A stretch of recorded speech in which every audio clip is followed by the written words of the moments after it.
Welcome back to the Ancient Paths podcast. Today we're talking about our amazing brains and how they are not only the captain of the ship when it comes to the body, but we'll also dig into how learning how to train our brain can lead to mental, emotional, and physical breakthrough and healing. And of course, we'll discuss how these principles are not only ancient, but found all throughout Scripture. They're powerful, life-changing, and most often free for the taking. This episode is sponsored by Smart Dots and Energy Dots. Smart Dots are the best products on the market. I use them personally, and they help protect myself and my family from those harmful EMFs that we get from these necessary devices that we're on. So check out their website at smartdots.us or bestemfproducts.com. They have wearables, dots for your devices, and whole house units. All right, thanks for joining us. Don't forget to like, share, and subscribe, and let's dig in.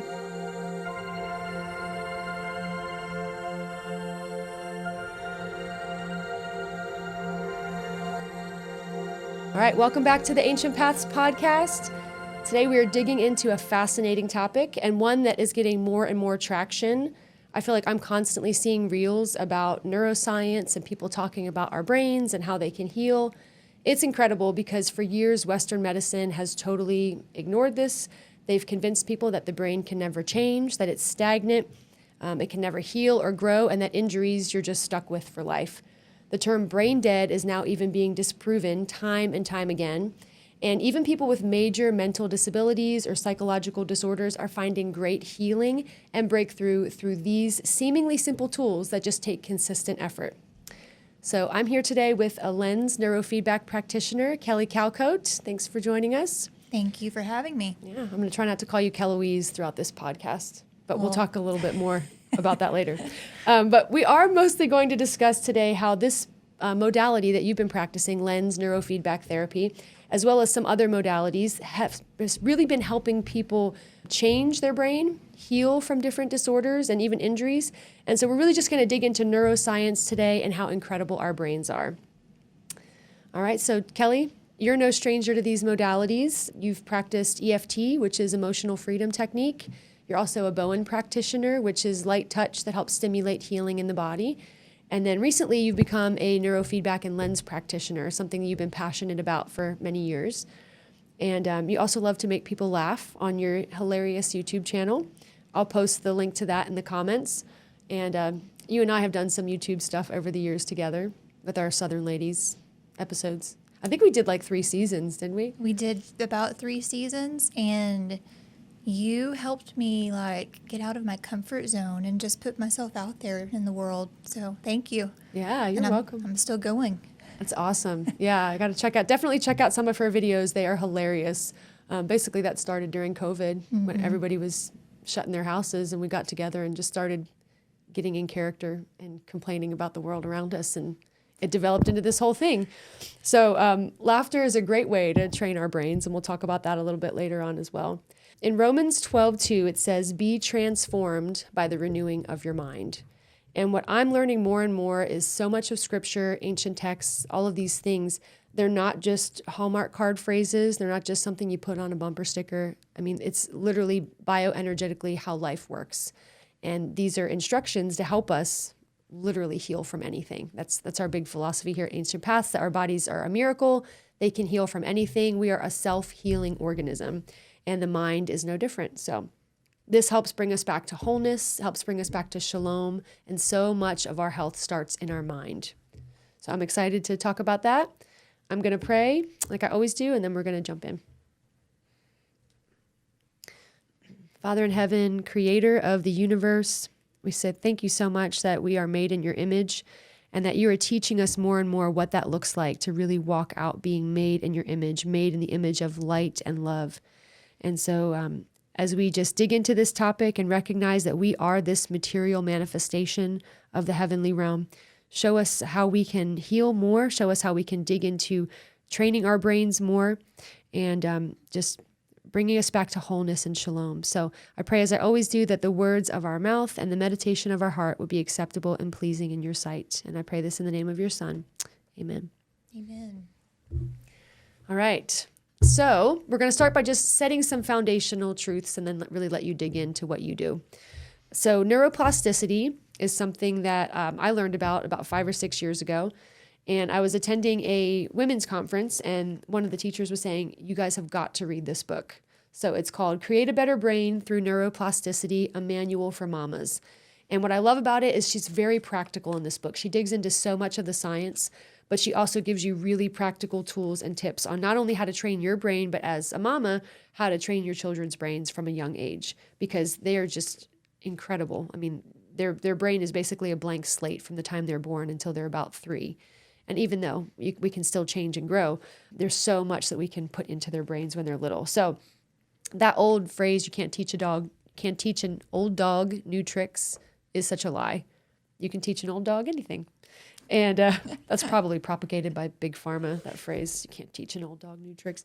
But you can. The brain is capable of anything. And one of the most fascinating things about this book is it opens with a story about a professor who had a stroke in the 1960s. He was a brilliant man, and he was basically pronounced brain dead and on life support. And they said, we can try to keep him going, but his brain's just, there's nothing there.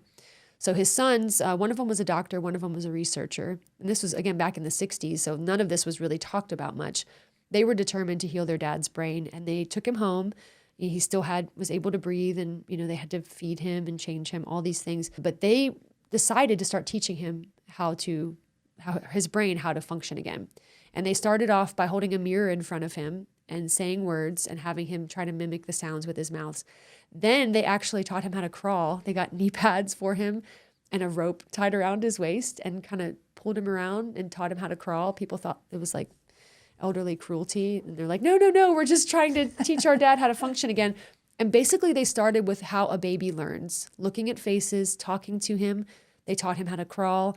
And within 2 years' time, he was completely back to normal. He had regained all of his brain functions. He actually went back to being a professor and got remarried. And when he died, he donated his brain to science, and they did an autopsy, and they found that, in fact, 95% of his brain had died. That gray matter had just never come back. But that 5% that was left learned how to do everything all over again. Wow. He completely regained his life back. So I thought that was such an incredible story. And she starts off the book by saying, neuroplasticity has taught us that the brain can remap itself, and in doing so, bring healing. So if you just want to give us a quick explanation, Kelly, what does neuroplasticity mean to you? What have you learned on this journey? So I started my healing journey, 2019, when I moved back to a new location in Texas, and my life was just turned upside down, and I honestly had no idea the possibility that our bodies have such power to heal. No clue, but I knew I was on the search for something different because I was just tired of the way my life was going and tired of feeling how I was feeling in my own body. And God's so good because he brings the right people into our lives at the right exact moment for us to actually receive the right help. Yeah. And that's just what has happened, like over and over again, and meeting you and all these people that have shown up. Anyway, so neuroplasticity to me means hope because the person that I am sitting here today is not the person from 5 years ago. Yeah. Even 3 years ago. And that is because I've had the help and the right people to help me change the way my brain functions, essentially.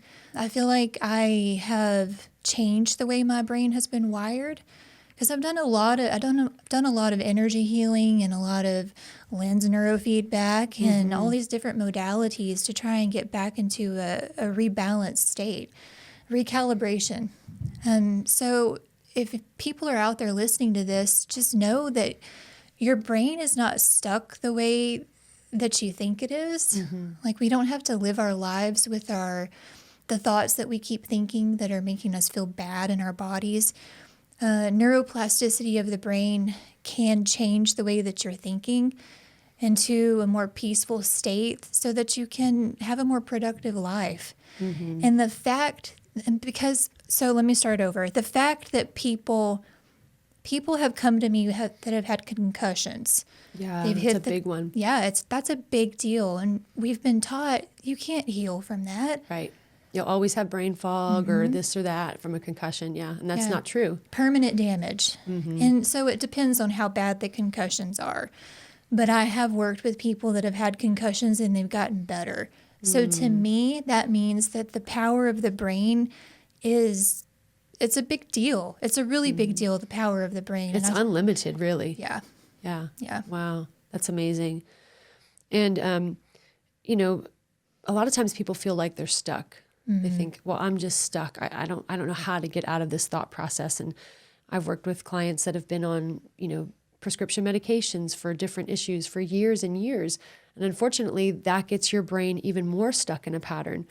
And obviously, some people need that to get by. I'm not judging anybody that does that, but there's a better way. And I always say it's like a highway. I've talked about this before on this podcast. It's like a Hot Wheel track, right? And so the more you think on a particular thought, the more that track gets bigger and bigger and bigger. And it becomes a super highway in your brain to where you could be thinking something completely outside of that particular stream. And all of a sudden, whoop, it gets on that highway and you're back on that trauma loop again. I call it a trauma loop. Yeah. So talk a little bit about behavior patterns and trauma loops, because there's a lot of people that they'll say, well, I try, but I just can't. And there's a reason for that. There is a reason for that. As human beings, it's just so easy to absorb the world around us. We grow up in a family system. We grow up with parents that have their own beliefs brought down to them from their parents. Yeah. And through the DNA line, we have people that tell it, like teachers in our lives, that tell us to believe certain things in schools. Society tells you one thing. And I think that a lot of people in today's world are just kind of fed up with that. They want change. They want change, and they don't fit into the sick society's way of thinking, essentially. Yeah. And that was me. And I didn't know it at the time. Why I was feeling so bad in my own body was because I didn't fit in with what the outside world was trying to tell me was okay, because it didn't feel okay for me. Yeah. And real quick, I just want to insert, you know, if you're getting triggered by the word energy healing or energy, I just like to remind people, I talk about it all the time on this podcast, energy is our design. Like, we are energy. Yeah. And if you are just new to that concept, then look at the world around you, you know, find some good teachers on it, read some books. But the body is electric. How we heal is energetic. Faith is energetic. Negative thoughts are energetic. And so even your thoughts that you think can create these negative patterns in the brain, like you were talking about trauma loops. Yeah. Everything's a frequency. God's a frequency. Your brain's a frequency. Yes. The cells in your body hold a certain frequency, which is energetic. So that word can be kind of woo-woo and out there for a lot of people, but honestly, it's just how we're designed. Yeah. Yeah. Yeah, exactly. We're electromagnetic, I like to say. So we have the electrical component, the magnetic component, which is really just minerals. Our Yeah. body is just minerals, flesh and blood. That's right. That's created by energy. So super fascinating. Yeah. But yeah, when we're talking about how to change your brain, how to get out of these trauma loops, I like to think of that scripture, 2 Corinthians 10:5, when it says, casting down imaginations and every high thing that exalts itself against the knowledge of God, and bringing into captivity every thought into obedience to Christ. And so a lot of times we think it's this passive thing. We think, well, I'm just going to sit back and my brain will change itself. But it's actually very active. We have to shift. We have to stop what we're doing. We have to choose a new pattern. When you think about taking something captive, like the Bible talks about, that is a very active thing. You don't just take somebody captive by being like, oh, hey, you want to come over here? You know, you grab it, you bind it, you push it out of the way. And that's literally what we have to do with thoughts. Like the Bible was trying to tell us how to renew our mind, how to create a better brain, how to renew our thoughts. And so it's not just something that we can sit back and expect to happen. We have to make it happen. And there's physical stimuluses that can help also. And I have this little slide. I like to actually have this in my office because I think it's so good. How to instantly feel better. Angry, sing.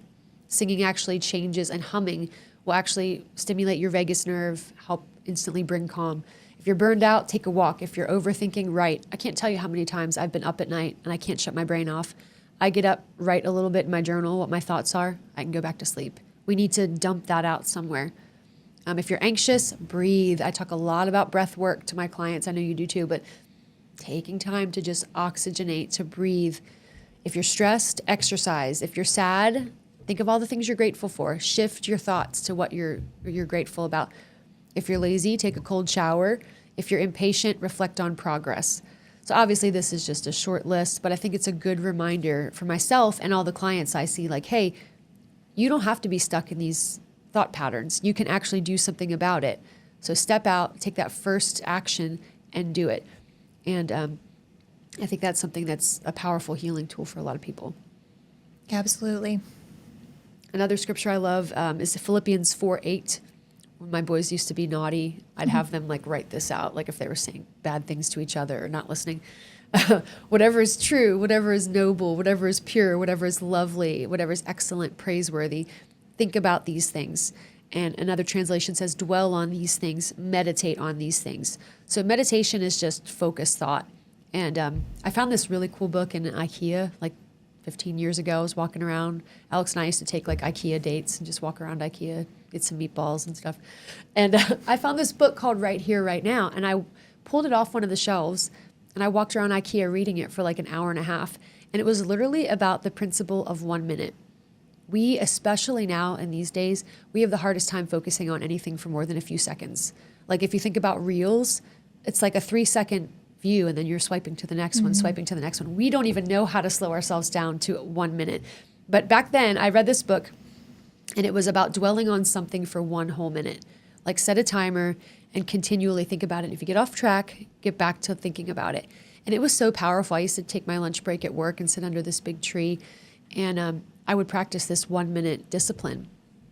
And that's meditation. That's all it is. We're focusing our thoughts. We're focusing our mind on something for a whole minute would be incredible. Where we are now with our little ping, ping, ping, ping, ping, even 30 seconds would be great, right? But to focus on those things. And if it helps, write it out and read it over and over again. I have a lot of my clients just declare things out loud. I have I am statements. I have them write out, I am this, I am that, I am healthy, I'm strong, I'm healing. And read that out loud. And if you can do that 7 or 8 times, you've hit the 30-second mark. And you've meditated and shifted your thoughts to those higher things for, quite a bit of time. So that is a huge help, I feel like, that people can use. I'll have to add something to that because for me and a lot of people I've helped over the years, they can't say things like that because their nervous system rejects it. Wow. Because they don't fully take that on as truth. And that's because of their own trauma and their own belief systems that are set up in their brains and bodies. So this is so helpful, and this has helped me in the past, is we want to think positive. Most humans alive today, we really do. We want to walk around thinking positive. Yeah. For a lot of people, it's not possible to do that. And there's nothing wrong with you if you can't do that, because we're just set up in such a sick society that it's hard to take on those positive thoughts all day long. Yeah. And what I tell a lot of people is start with, I'm open to believing that one day, what you just said, I want to be a better thinking person. I'm open to feeling better in my body. I'm open to believing better thoughts. And that's like a better way for the nervous system to accept better truths. Wow, that's really good because it's not as much of a shock. Right. Like when your nervous system goes from a familiar to an unfamiliar, a lot of times it wants to just bounce back to that familiar. You got it. Yeah, so that's a good in-between stepping stone. I'm open to. Yeah. I like that. I like that a lot. And self-awareness is the key. I want to read this quote from the book about self-awareness and mindfulness. Neuroplasticity has allowed us to understand that there is more to humans than just a chemical response in our brains. Our mind can instantly dictate which neurotransmitters our brain releases. We're not victims of a broken body or mind. We can choose to wink as my mother did. We can choose to forgive. We can choose to relax. We can decide to stop our stinking thinking and force our thought pattern into a productive stream. When our mind chooses a peaceful direction, the neurotransmitters that are released reflect that choice and reinforce the mood, making our peace and joy stronger. Of course, the opposite is also true. If we dwell on the negative, the neurotransmitters reinforce our mood. Once this knowledge becomes scientifically accepted, researchers rushed in to create an applied science to teach people how to use their minds to gain control over their mental weaknesses, anger, bitterness, depression, and any hurting emotional state. The new science is called mindfulness. And again, we see this coming about more and more. I think it was like 7 or 8 years ago, I saw on the cover of Time magazine, it was like mindfulness, and it was like a lady meditating. because we're realizing that the body is electric, that these neurological electrical signals that start in our brain have an effect on the entire body, have an effect on our entire energy system, our electromagnetic field, our aura, if you want to call it. In Hebrew, it's called your or, your light. So it's really powerful. And I love what you said, that if it seems hard, start with smaller ways of saying that. Start with saying, I'm open to, rather than trying to force yourself into something that you're not necessarily feeling. Yep. And a lot of times what we're doing is when we choose these thought patterns, we're creating happy hormones. So I have a little slide here about happy hormones. And again, sometimes we need a physical stimulus. You know, oftentimes when somebody is not feeling well, or when they've just had a loss, or they're hurting, what is our natural inclination? To hug them, right? Can I give you a hug? Can I hold you? And that immediately releases oxytocin. So that's going to help the brain to create a new thought pattern. Rather than being stuck in that grief or that sadness, it's going to slowly nudge the brain to feeling better and to getting out of that. So any kind of physical touch, holding hands, petting your dog, getting a massage, things like that. Dopamine, oh, I can do a whole episode about dopamine. So we're wasting our dopamine on these screens most of the day, which I think most of us are trying to be more mindful about screens. We were just talking earlier about having apps on our phone that kick us out after a certain amount of time, because it really is easy to get sucked in for 30 minutes or an hour and not, be in the world around you. So dopamine is really powerful. We can also get dopamine from finishing a task, eating food. That's why, foodies out there, you get a lot of dopamine when you eat some good food.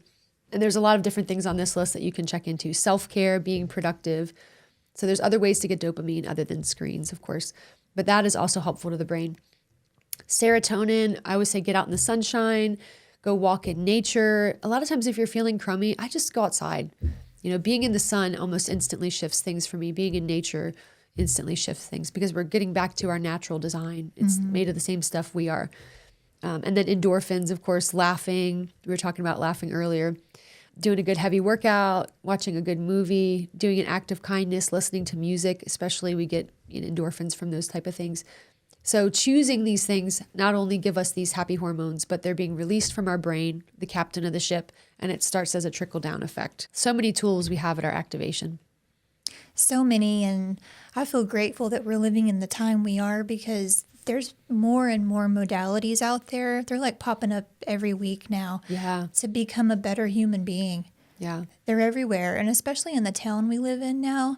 San Angelo has so much now to offer to help people, like holistic health and alternative modalities. They're all over the place, I feel like. Yeah, compared to like 5 or even 10 years ago, it's not that we have so much more than we ever did before. Yeah. So yeah, people are waking up. I feel like we're coming into this age where people are becoming more aware of our innate design, of who we are, of energy, of light, of frequency. And so that's really exciting. Laughter is the best medicine, though. We were talking about that earlier. And finding a way to laugh, finding a funny YouTube channel. Like sometimes my boys and I, if we've just had a long day, I'll find these silly shorts and we just crack up. And then there are jokes that we just like carry into every day, like silly things. Definitely finding a way to laugh. And then gratitude. Let's talk a little bit about gratitude, because gratitude is such a game changer.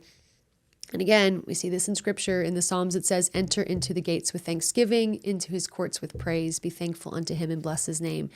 And it's basically saying, like, if you want to enter into the heavenly realm, if you want to enter into the higher things, start with gratitude.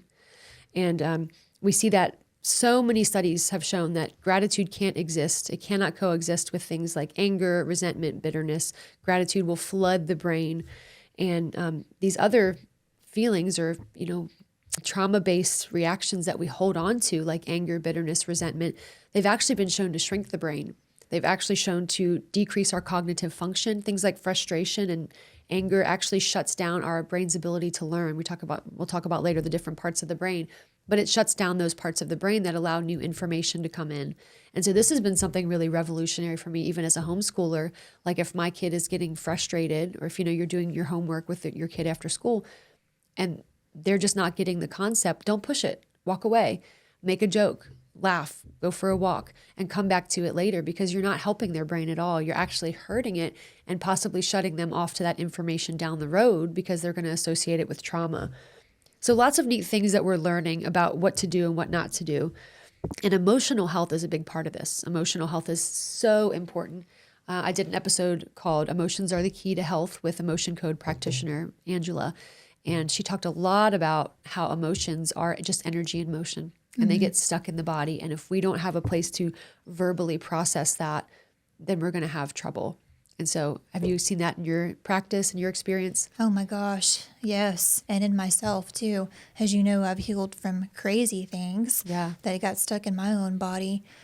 That's a whole episode itself. Yeah, it is. Trapped emotions can become stagnant in the body and become physical disease. Yeah. I've seen it time and time again. People think it's so physical, these things, these diseases, these crazy diseases. And really, all it is, it's emotional trauma. Yep. And it changes your DNA, changes the way your brain functions and processes your thoughts, changes your relationships with people around you. Yep. And I just want to say it can all be healed. It can all be healed because we're designed to heal. You get a cut on your finger, what happens? The white blood cells, red blood cells immediately start working. So that tells me everything in your body can be healed because your body is designed to know what to do in the time of downfall. Yeah. And I've talked about this on other podcasts too. I feel like we're coming out of an era where emotions were just shut down. Yes. Kind of like the baby boomer era where it was like, children are to be seen and not heard. Like, suck it up, buttercup, you know, put on your big girl pants and just go do it. And we're coming out of that and realizing how toxic that was and how that was contributing to so many health issues. And so people are becoming more emotionally aware and expressive.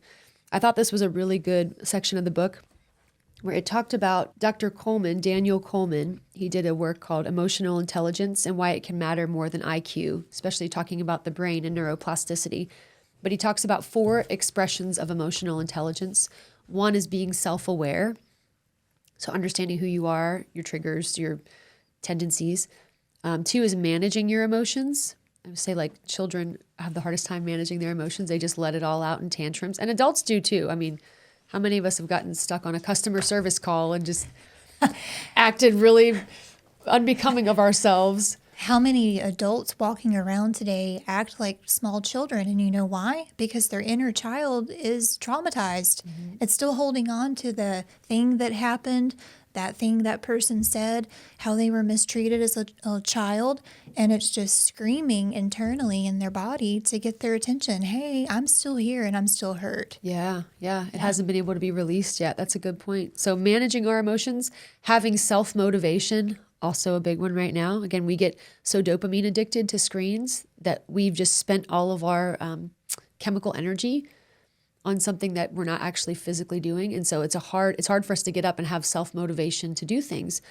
That's a big one in helping people retrain their brains. And then recognizing the emotions of others. This is a big one as well. People skills, understanding and seeing, oh, that person probably needs to go, I should stop talking. Or maybe what I said was a little insensitive, but just recognizing when somebody else is expressing emotions. And so these 4 things are really the key to emotional intelligence and areas that I think we're all trying to work on more as a society. One of my favorite examples also in the scripture is David and the Psalms. If you ever just open up the Psalms and read, you see that David was a very emotional man. I mean, he was one of the most well-known kings of Israel. And he was a man after God's own heart, the Bible says. And so he would have these emotional outbursts. Just how long are the wicked going to prosper? How long is this going to happen? Why don't you see me? When is this going to change? But then in the end, he always comes back to praise. But I trust you, but I rest in your unfailing love, but I know that I'm in your hand. And I think that is just a beautiful example of how we can have emotional intelligence, is that recognizing our need, recognizing what's going on inside of us, expressing that. We have to let it out. We have to let it out, whether we're talking it out, talking with someone, journaling, whatever. We have to have an outlet for that. And then also taking that and putting it in perspective, giving it back into the Creator's hands and saying, okay, in this, I have hope. I have trust. I have faith that I'm not going to stay stuck where I'm at, that there's something greater on the horizon. Lots of really neat tools that we have at our disposal and examples, to how to really walk this out. A big thing too is limiting screens and EMF. I talked about at the beginning of this episode that I use Smart Dots products because what these electronics are actually doing to us, electromagnetically, is they're stealing our energy. They're zapping our energy. And so we need to have something on them to mitigate the energy. That's why I'm a big proponent of Smart Dots products, bestemf.com. There's a lot of great tools there that can help us not have so much of our energy stolen from these electronic devices, because they are wonderful. They are a great way to connect to people. They're a great way to make other people laugh, create videos. But at the same time, we have to put that in check and keep ourselves protected. Blessing our body's natural design, getting outside, getting in the sun, the gut health connection. I mean, that's a whole podcast episode in and of itself. I did one with Marcella about Eat to Heal. We talked about gut healing. That's on Spotify and Apple, so you can check that out there. But making sure we are eating good foods. I mean, you can't fill your food with toxins and poisons and expect your brain to function well, expect to have good thoughts. Getting outside, movement, exercise, play. I see all these funny reels now where it's like, do this every morning to feel good. And it's like somebody swinging their arms or like jumping up and down like a little penguin. But it's true, We're loosening things up and we're getting movement in our body going. So I know I just talked about a lot of things, gut health, limiting EMFs, movement. Do you have anything to add to that? I think the music we listen to today can just bring your body down in a way, energetically. For myself, I have to be super careful with what I'm watching, what I'm listening to, and the people that are in my life. Yeah. Because I'm sensitive to those things. And I think a lot of people are. We just don't realize it. Yeah. Because we're taught, to watch all kinds of crazy things. Oh, it's just entertainment. Yeah. Let's just be entertained. But it's like people murdering each other. You don't That's want to not get that in okay. your brain. Yeah, like on the Hunger Games, I was talking about that in an episode I did recently. It was like I got stuck in this Hunger Games book, and I'm like, why am I reading this? Yeah. This isn't helping my life. This isn't making me think good thoughts. Well, the whole Stranger Things, that one really gets to me because that causes me to have nightmares. I cannot watch that show. It does not sit well with my body and my nervous system. So no, thank you. Yeah. Being mindful of what makes you feel lighter in your body. Being mindful of what's uplifting and what's not uplifting. Like helium. Yeah. Yeah, exactly. Just suck some helium balloons down. No, I'm just kidding. Don't do that. That's Please not good. don't do that. No bueno. But yeah, that's good. So being tuned into, does this make me feel lighter? Does this make me feel heavier? Do I feel more free? Do I feel more bound? Yeah. And that's a great tool to go by, like new people that you're surrounding yourself with. Does this really bring me joy? Is this really uplifting me? Do I feel worse when I'm leaving? Do I feel worse when I'm in their presence? That's usually a no. That's your body's emotional guidance system telling you, this is not so good for me. Yeah. It doesn't feel lighter and airy and happier. That's a yes. And again, that's a big shift I think people are coming into because we love our families. We want to be loyal to our families. And what we've been conditioned all these years is, well, that's what you have to do. You have to spend time with your family. You have to do this. But there are some family members that make you feel a lot worse, that bring you down, that speak down to you. Are we doing this because of tradition? Are we doing this because it's what we're supposed to do? Or should we be maybe rethinking it and doing things that are going to help us be better people, right? Well, and then when you do things that you think you're supposed to do, resentment starts to set in. And that's not good for anybody involved in the situation because we start holding on to grudges and anger towards certain people. Wow. And for me, I think the best thing is just to remove yourself from that situation, person, thing. Yeah. And it's easier said than done. Believe me, I know that. Yeah. Yeah. And there's ways that you can do it respectfully, but boundaries are really important because we literally share energies with the people around us. So is their energy helping us to be built up and to go higher, or is their energy dragging us down? I mean, we've all been around people where it's almost like they're a black hole. Yes. They just suck energy out of you. Yeah. Why do you want to put yourself in a situation like that over and over again? Even the strongest person, can feel that drain. And even I like the story in the Bible when the woman went and touched Jesus and she was instantly healed. And he said, "Who touched me? I felt power leave my body." Well, he's talking about this whole energetics. Energy exchange. Yes, we have an energy exchange with people that we're around, and it's either going to bring us up or drag us down. And so it's very, very interesting. I love what you said about music too, because music therapy is so powerful. It's a part of my practice doing biofeedback is each client gets an inner voice song, and it's literally a frequency song, almost like a whole tone song, but custom designed for what their brain and body needs. And so I tell people, listen to that song every day. That is shifting things in your mind, in your body that you don't even realize, because our body responds to sound waves. Sound waves are actually what's in between, the nucleus and the electron of each atom. There's a huge space there. And what affects it is sound waves. So everything we say, everything we're listening to, pop music, my gosh. Yeah. They just repeat the same thing over and over again, and that's by design. Sometimes I grew up in like the 90s, early 2000s, and that music is horrible. I'll be in the grocery store sometimes and I'll hear like, Oops, I Did It Again, or Genie in a Bottle, and I'm like, oh, I can't believe we listen to this stuff. But those hooks get in your mind. Yeah. To where like some of like the rap I listened to way back in the day, that'll pop in my head sometimes, and I'm like, oh, gross, why is that even there anymore? And I go to reroute my thought to a more positive song, to a more joyful song, a more worshipful song, and it shifts it for me. But that stuff sticks deep. So it's important what music we listen to, what frequency or what tuning the music is in, because a lot of music is tuned to 440, which is very disharmonious to the body. You can find a lot of artists now that are tuning their instruments to 436 or 444, which actually bring life and blessing to the body. So that's frequency therapy in the form of music as well. Wow. Yeah. That's cool.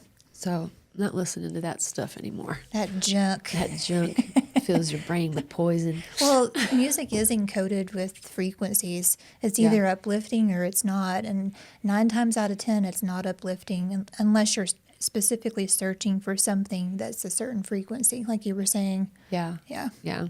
And there are, songs that can bring you joy. Like we would joke about the 80s music and going in the 80s time machine. And, when you can sing and enjoy and laugh about that, that does have a way of blessing your body. But we're talking specifically about letting music just wash over you and affect your mind and your body in negative ways, which, again, a lot of it does.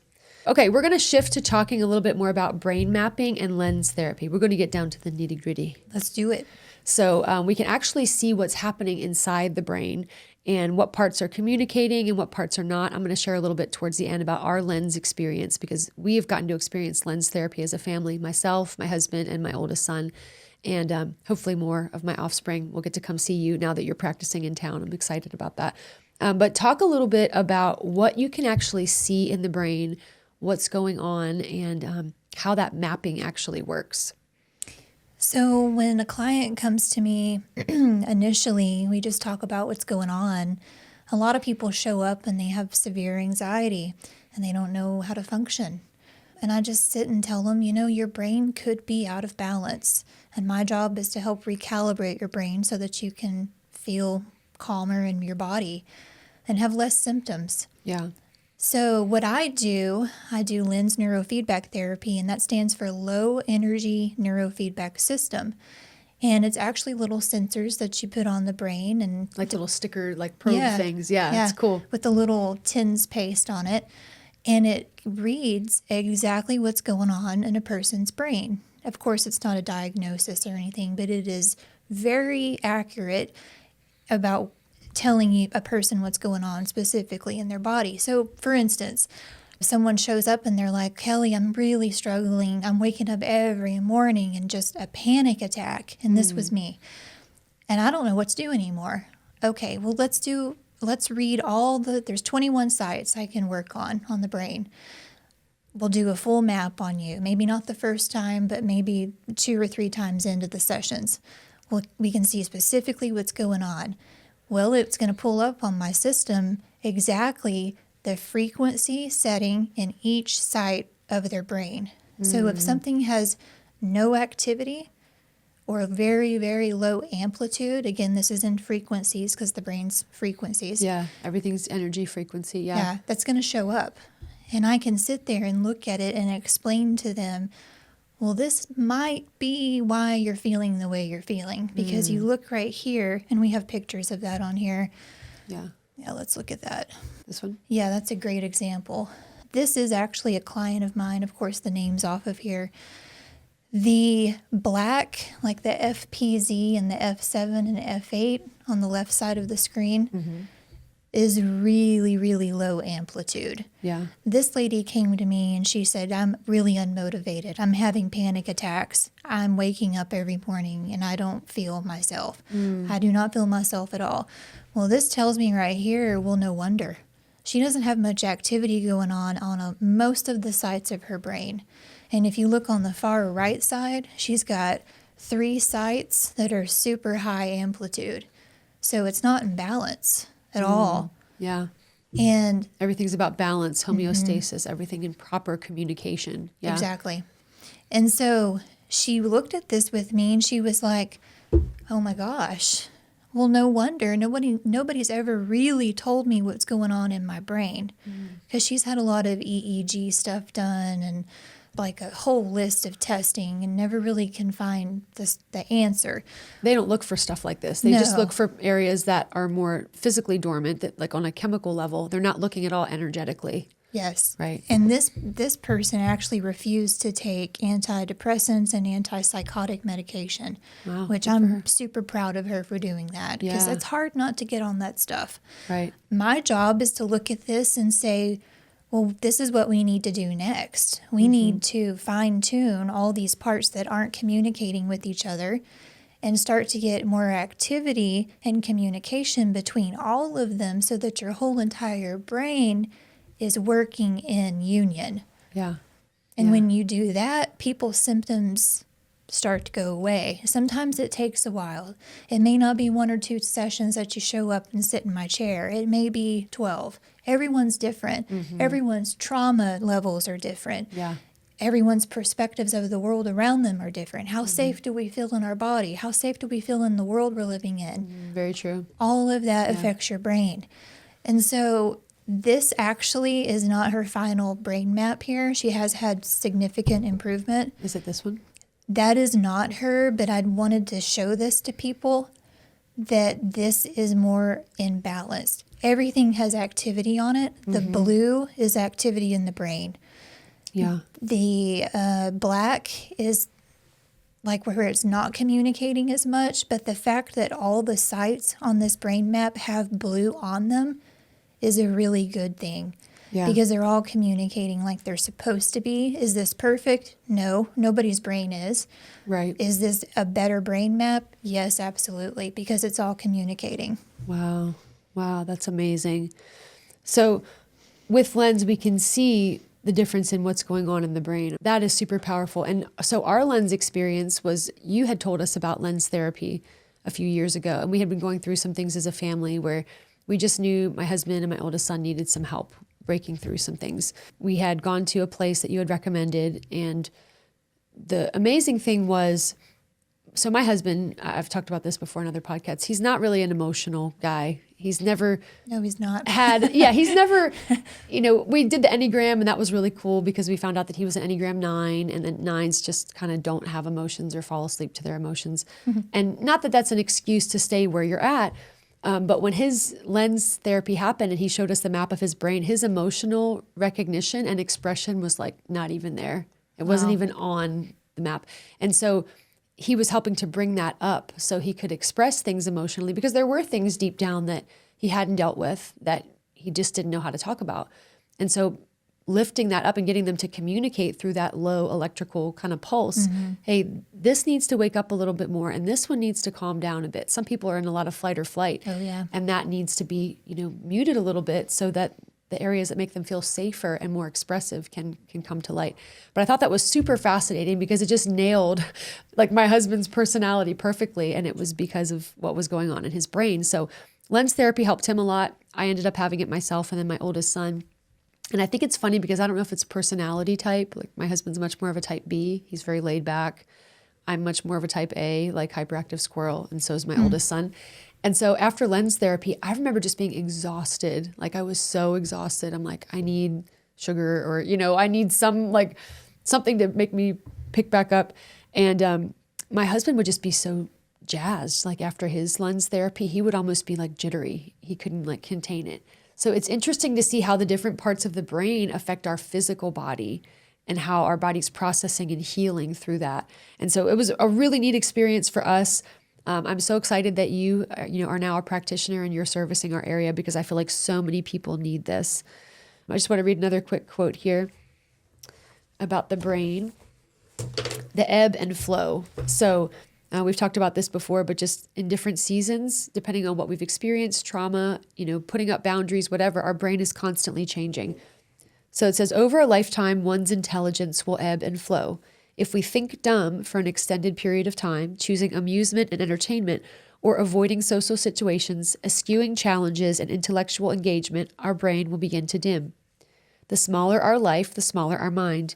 But during times when we are highly engaged with study, people, reasoning, creativity, physical challenges, and great conversations, our brain chemicals flow, connections are made, and our brain thrives. This ebb and flow of brain growth and shrinking continues all throughout life. And I think that's really telling of just what happens to a lot of older people when they retire and they stop doing what they've done their whole life or their job that really challenges them, and they end up sitting in a nursing home or sitting at home. What happens? Their brain starts to deteriorate, right? That's right. But even in that situation, there's hope.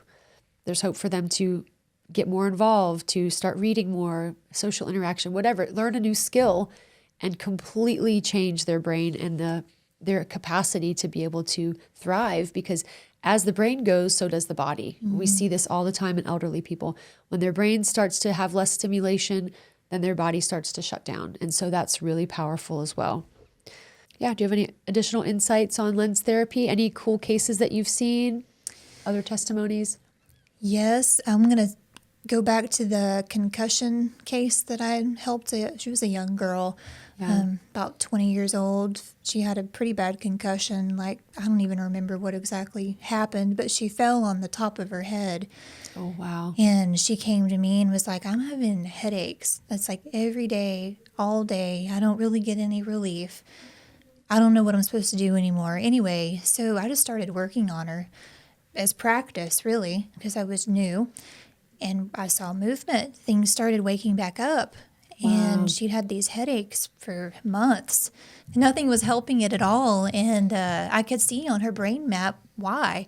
Because the exact parts of her brain, I'm going to talk in neurofeedback language here, CZ and C3 were just like really amped up. And that's at the very back of your brain. And that's exactly where she hit. Like the occipital lobe? The central part of your brain. I can pull that up so people can see it. Yeah, sensory motor part of your brain. So balance and body, like body functions, sleep, thinking, logic, that kind of thing. And it was super amped up. And so what I did was I specifically worked on those parts of her brain that she hit. And over time, they started taking the input that I was giving it from the LENS Neurofeedback frequency setting, and it started changing and going down slowly and slowly. I'd see her about once a week, and it eventually just kind of phased out. Leveled out. And so her headaches went away? Her headaches did go away. Wow, that's amazing. And think people, go to specialists, they get on all these medications, and really it's just about getting the brain to communicate better. So fascinating. Yeah. Wow. Yeah, so what people think are hopeless cases, I just don't like that word.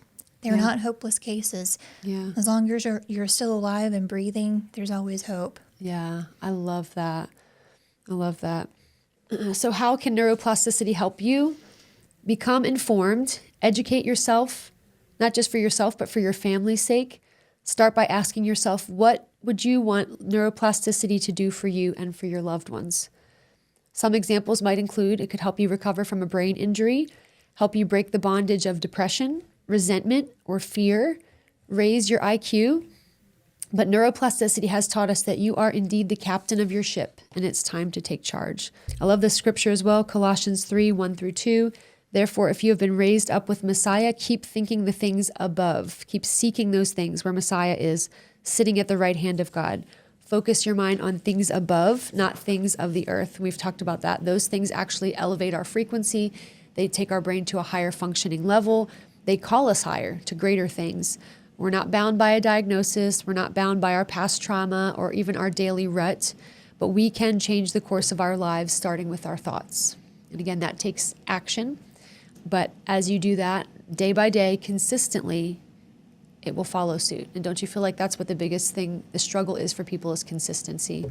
Yeah, I mean, depending on how long someone's had a diagnosis or the issue that they're trying to heal, it can take some time to change it. Yeah. And in the saying, it takes a village to raise children, Yeah. it takes a village to heal your body too. Yeah. I really believe that. One modality may not be all that you need. It may be 2, 3 things. Yeah. It may take a while to find the right person and fit for you to help you actually heal. But don't give up. Yeah, it's worth it. Yeah. It's totally worth it. Awesome. Well, Kelly, where can people find you? So I am working at Angelo Integrative Therapy. That's at 3144 Executive Drive in San Angelo. Awesome. And do you have a website or an email where people can contact you just if they have more questions? AngeloIntegrativeTherapy.com. That's a mouthful. AngeloIntegrativeTherapy.com. Okay, awesome. And then where can they find you on your YouTube? I'm going to link that in the comments as well. But Okay. What the Kel 962. You have to put the 962 in or you won't get my channel. Okay, and check out the Southern Ladies episodes on there. We had a hoot and holler and good time doing that. That really helped us laugh our way through COVID, because sometimes we just wanted to cry, or I mostly wanted to scream and break things. You kept me calm, though. I mostly wanted to quit my job. Well, now you get to do what you love, and you get to help people heal. And I'm so grateful that you're doing this and bringing this modality to the world. It's helping us all to be better people. So thank you, Kelly. Thank you for joining me today. And thank you for checking out The Ancient Path. Remember, stay on the ancient path, and there you'll find rest for your soul. Shalom.